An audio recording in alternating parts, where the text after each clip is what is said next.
now we are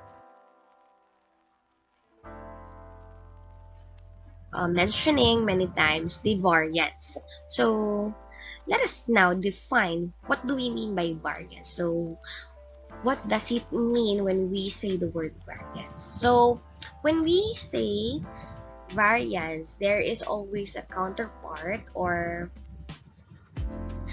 a related value, which is the standard deviation. So these two, the variance and the standard deviation, are a measure of the spread or the dispersion for a distribution. So the separation itself of a random variable that determines the degree to which the values of a random variable differ from the mean. So how can we differentiate the two?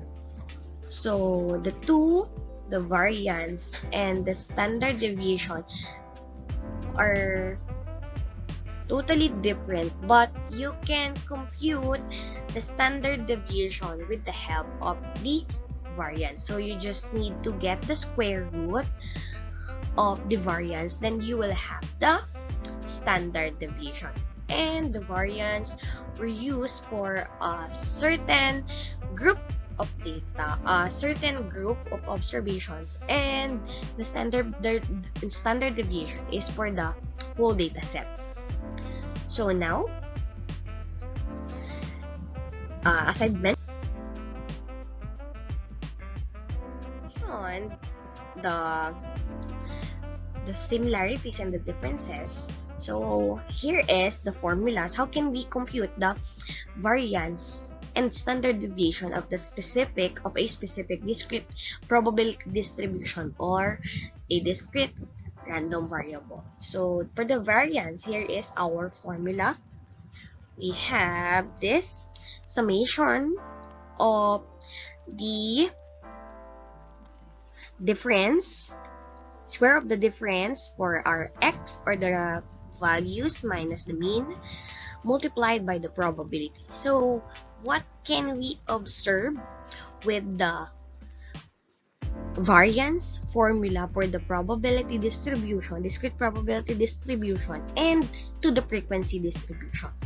So the difference here, we have the f and the p of x. What is the p of x? This is the probability of our random variable values, and the f for the frequency distribution, that is the frequency of the score or the random the variable values, or the score of the possible values. So that is the difference. So how can we compute now the standard deviation? So the formula is related to the variance. So we just need to get the square root.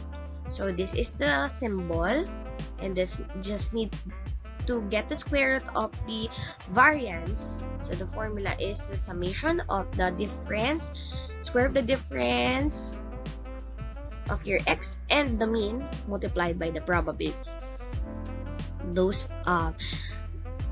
That is how we can compute the standard deviation. So before we use these formulas, we have to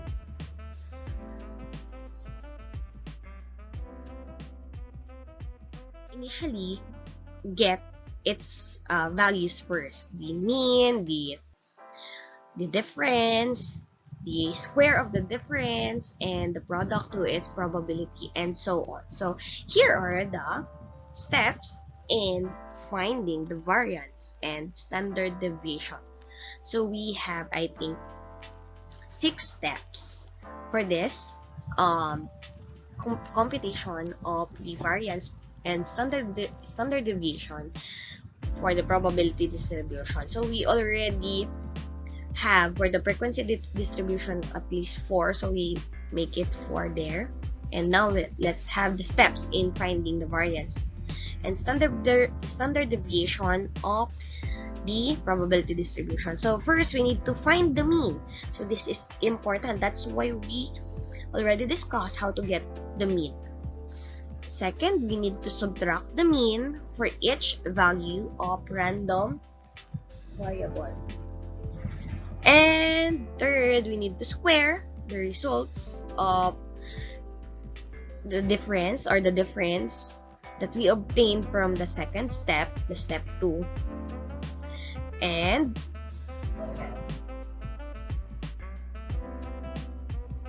for the fourth step, we need to get the product of the results obtained in step 3 and its product to its corresponding probability.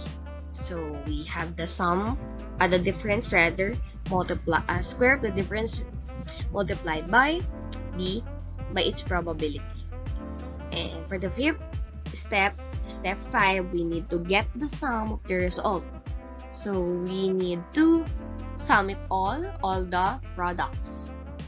Get the sum of products, and that sum of products is equal to, or that value that we obtained is what we call the variance already. So as I mentioned in the formula, so that is the summation of the products of the probability and the sum, the square of the difference. And lastly, to obtain the standard deviation, get the square root of the variance. So the standard deviation is related or can be computed with the help of the variance.